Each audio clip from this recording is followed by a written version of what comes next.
سب بچے بیٹھے ہو، والدین کو اپنی جنت بنا لو، ماں باپ کو اپنی جنت بنا لو، ان کی دعا لے لو۔ میرے نبی نے فرمایا کاش میری ماں زندہ ہوتی۔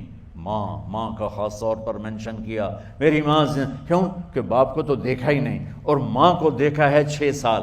میری ماں زندہ ہوتی اور میں عشاء کی نماز کے مصلی پہ کھڑا ہوتا اور میرے گھر سے میری ماں کہتی محمد، تو میں ماں کے لیے نماز توڑ دیتا۔ میرا نبی کہہ رہا ہے۔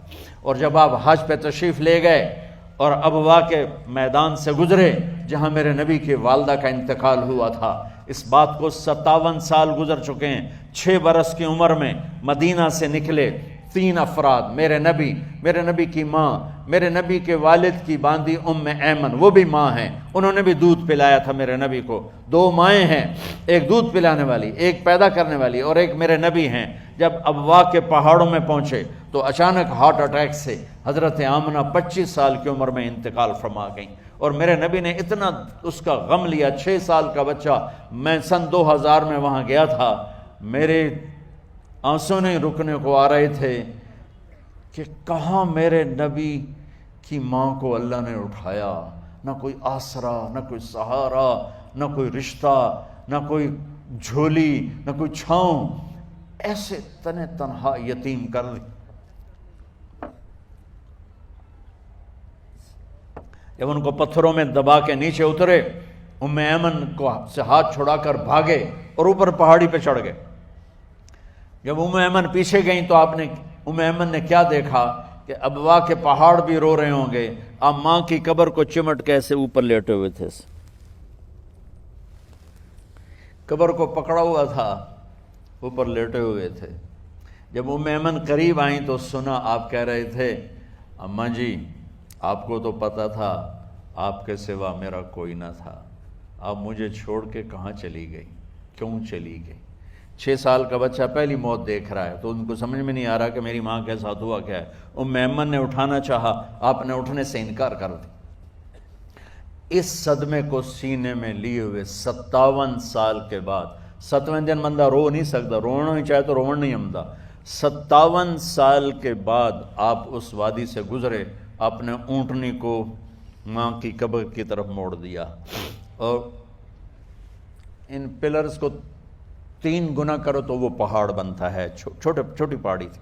اونٹنی کو نیچے بٹھایا، اوپر پہاڑ پر گئے، اور یہ مجھے دیکھو، یوں آپ نے گھٹنے کھڑے کیے ماں کی قبر کے سرانے، اور یہ ہاتھ یہاں رکھے، اور پھر سر دیا اپنے گھٹنوں میں یوں، پھر رونا شروع کیا۔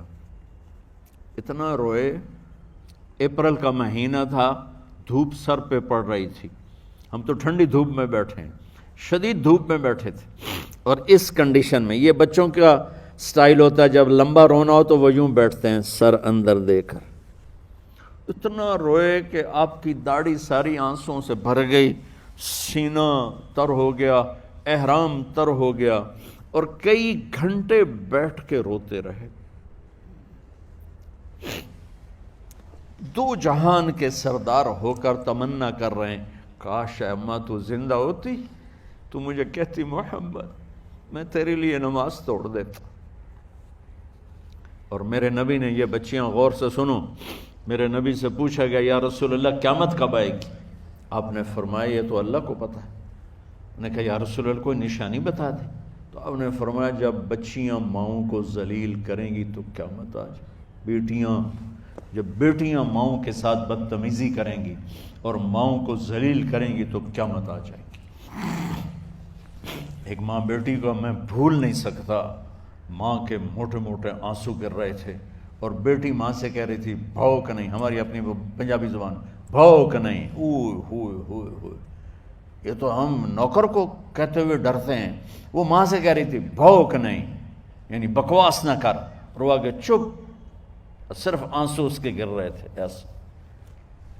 شاید وہ یاد کر رہی تھی کہ 9 مہینے کیسے اس کو میں نے پیٹ میں پالا، جنتے ہوئے کتنی تکلیفوں سے گزری، اور اس کو دودھ پلاتے ہوئے کتنی راتیں میں نے کاٹ کاٹ کے گزاریں، اور اس کے پیشاب دھوتے ہوئے کتنی دفعہ میں سردی میں ٹھٹھری، اور آج جو مجھے کہہ رہی ہے بھوک نہیں۔ اس لیے میرے نبی نے فرمایا جس نے ماں باپ کو دکھ دیا، سنو غور سے بچوں سارے سنو، جس نے ماں باپ کو دکھ دیا اس پہ اللہ کی لعنت، اس پہ فرشتوں کی لعنت، اس پہ زمین آسمان کی لعنت، نہ ان کی نماز قبول ہے، نہ روزہ قبول ہے، نہ صدقہ قبول ہے۔ میرے نبی کی زندگی کا دوسرا روپ حقوق العباد، نماز حقوق اللہ میں آ جاتی ہے، میں حقوق العباد کی تھوڑی سی وضاحت کر رہا ہوں۔ ماں باپ زندہ ہیں تو دعا لے لو۔ والدین سے کہتا ہوں بچوں کو عزت دو، جہاں اولاد ماں باپ کے حقوق ہیں وہاں اولاد کے حقوق ہیں، اولاد کو عزت دو، اولاد کو عزت دو، اولاد کو عزت دو۔ بہت سی اولاد کی نافرمانی کا ذریعہ ماں باپ بن رہے ہیں، سختی کر کے، زبردستی کر کے اور ٹھونس کر چیزیں نوکروں کی طرح سلوک کر کے۔ میرے نبی کے گھر میں جب بیٹی فاطمہ ملنے کے لیے آتی تھیں تو میرے نبی بیٹھے نہیں رہتے تھے، یا اب چیئر پہ بیٹھے ہوئے بی بی فاطمہ آ گئی، اب زمین پہ بیٹھے ہوئے ہیں بیٹی آ گئی، اب چارپائی پہ لیٹے ہوئے ہیں بیٹی آ گئی۔ میرے نبی کیا کرتے تھے؟ کھڑے ہو جاتے تھے، کھڑے ہو جاتے، ایک دم کھڑے ہو جاتے تھے، اور پھر کھڑے نہیں رہتے تھے، تیزی سے آگے بڑھتے تھے اور حضرت فاطمہ کا ہاتھ پکڑ لیتے تھے۔ یہ والدین غور سے سنو، حضرت فاطمہ کا ہاتھ پکڑ لیتے تھے اور ہاتھ پکڑ کے مجھے دیکھو یوں بوسہ لیتے تھے، بیٹی کا بوسہ لیتے تھے، پھر ہاتھ چھوڑتے نہیں تھے، ہاتھ پکڑے پکڑے لاتے لاتے لاتے ان کو چارپائی پر پہلے بٹھاتے تھے پھر خود بیٹھتے تھے۔ یہ باپ اور رسول ہو کر بیٹی کو یہ عزت دیتے تھے۔ پھر وہ جنت کی عورتوں کی سردار بنی، پھر وہ جنت کے سرداروں کی ماں بنی، پھر وہ اللہ کے شیر کی زوجہ بنی۔ تو والدین سے کہتا ہوں کہ اپنے بچوں کو عزت دو، عزت دو، عزت دو، عزت دو۔ پھر آپ سے زندگی کے بڑے فیصلے ہیں شادی۔ اب لوگ اکٹھے پڑھتے ہو لڑکے لڑکیاں، اپنی شادی کے فیصلے خود نہ کرو، اپنے ماں باپ کے حوالے کرو۔ اس میں شرافت بھی ہے، اس میں برکت بھی ہے، اس میں رحمت بھی ہے، اور اس میں والدین کی دعائیں بھی ہیں۔ کورٹ میرج کو ہوا نہ دو، boyfriend girlfriend culture ہمارا نہیں ہے۔ میرے نبی کے طریقے میں مرد اور عورت کا صرف نکاح سے تعلق ہے، اس کے علاوہ سب جہنم کی آگ ہے۔ اور والدین سے کہتا ہوں کہ اپنے بچوں سے پوچھ کے رشتے کرو، زبردستی مت کرو۔ میرا معاشرہ بہت سنگین قسم کے جرم کا شکار ہے، بچوں پہ مسلط کر دیتے ہیں، ایتھے ہی کرنی ہے، ایسے جٹائیں چی کرنی ہے، بٹائیں چی کرنی ہے، پتہ نہیں آئے کتوں ہیں جٹ بٹ۔ چلو تم ناراض نہ ہو، راجپوتائیں چی کرنی، میں راجپوت ہوں، میں اپنی قوم کو بھی رگڑ دیتا ہوں، راجپوتائیں چی کرنی، اگاں کرنی ہی کوئی نہیں۔ یہ ظلم و ستم اولاد پہ مت کرو، اپنی بچی سے پوچھو، اگر بیٹی ہاں کرے تو پھر قدم اٹھاؤ، اگر بیٹی کہہ دے میں نہیں کرنا چاہتی تو وہ نافرمان نہیں ہے۔ اللہ کے واسطے میری سنو، صرف تم نہیں سن رہے ہو، اس کیمرے سے لاکھوں کروڑوں لوگ سن رہے ہیں۔ اگر بیٹا یوں کہہ دے کہ ابا میں نے یہاں شادی نہیں کرنی، میرا جی نہیں چاہتا ہے، تو وہ بیٹا نافرمان نہیں ہے، فرما بردار ہے، اس نے شریعت کا حق استعمال کیا ہے۔ اب ایسا ظلم مت کرو کہ نہیں اتھے ہی کرنی ہے، اتھے گھروں نکل جا۔ زندگی تم نے تو نہیں گزارنی، زندگی تو بچے نے گزارنی، میں قربان جاؤں۔ ایک حدیث سنو پہلے، پھر اگلی بات سناتا ہوں۔ ما تزوجت وما زوجت الا بوحی من السماء نزل به جبریل۔ لوگو سنو، میں نے جہاں شادی کی، میں نے جہاں بیٹی کی شادی کی، پہلے آسمان سے جبریل فرشتہ اللہ کا حکم لے کر آیا، پھر میں نے قدم اٹھایا۔ سمجھ گئے میری یہ بات سمجھ گئے سارے؟ اب اگلی سنو۔ حضرت علی فاطمہ کا رشتہ لینے آ گئے اور جبریل ان سے پہلے آ گیا کہ یا رسول اللہ فاطمہ علی کے لیے ہے۔ باپ محمد مصطفیٰ جیسا ہے، رشتہ مانگنے والا علی جیسا ہے، اور بیٹی فاطمہ جیسی ہے۔ اور آپ پوچھتے ہیں علی کیسے آئے؟ وہ شرم کی وجہ سے کچھ کہہ نہ سکے، چپ۔ آپ کو تو پتا تھا، آپ نے فرمایا فاطمہ کے رشتے کے لیے آئے ہو؟ کہا جی۔ تو جبریل تنال بیٹھا ہوا ہے کہ یا رسول اللہ اتھے ہی کرنا ہے، آپ نے ہاں نہیں کی، آپ نے کہا انشاءاللہ، اور یہ کہہ کر اٹھ گئے۔ انشاءاللہ نبی کا ہاں ہی ہوتا ہے، لیکن جبریل کے آنے کے باوجود اور اللہ کے کہنے کے باوجود میرے نبی کو بھی پتہ ہے کہ یہ رشتہ یہاں کاتب تقدیر نے لکھ دیا ہے، لیکن امت کو سبق سکھانے کے لیے آپ گھر تشریف لے گئے۔ بیٹی فاطمہ کہ جی یا رسول اللہ، کہا علی کا رشتہ آیا ہے، میں ہاں کر دوں؟ سبحان اللہ۔ میں اپنے دیہاتی بچیوں پہ مجھے رونا آ گیا کہ جنہیں پتہ ہی نہیں ہوتا سانو کہیں نال بندے پہ جانور ہے یا انسان ہے۔ علی جیسا داماد، چلو علی کو چھوڑو، فاطمہ کو چھوڑو، جبریل آیا بیٹھا ہے، جبریل آیا بیٹھا ہے۔ اس کے بعد فاطمہ سے پوچھنے کی کیا بات؟ جبریل آ کر کہہ رہا یا رسول اللہ، اللہ کہہ رہا ہے فاطمہ علی کے لیے ہے اور علی فاطمہ کے لیے ہے، اور پھر آپ کہتے ہیں بیٹی فاطمہ ہاں کر دو۔ ہماری تو آج کی بیٹیاں انکار نہیں کرتی، چپ کر کے گاں ماش طرح بن چھڑ دن کلے نال۔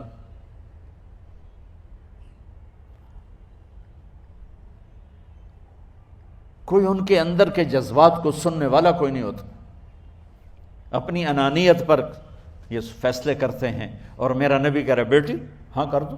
سبحان اللہ۔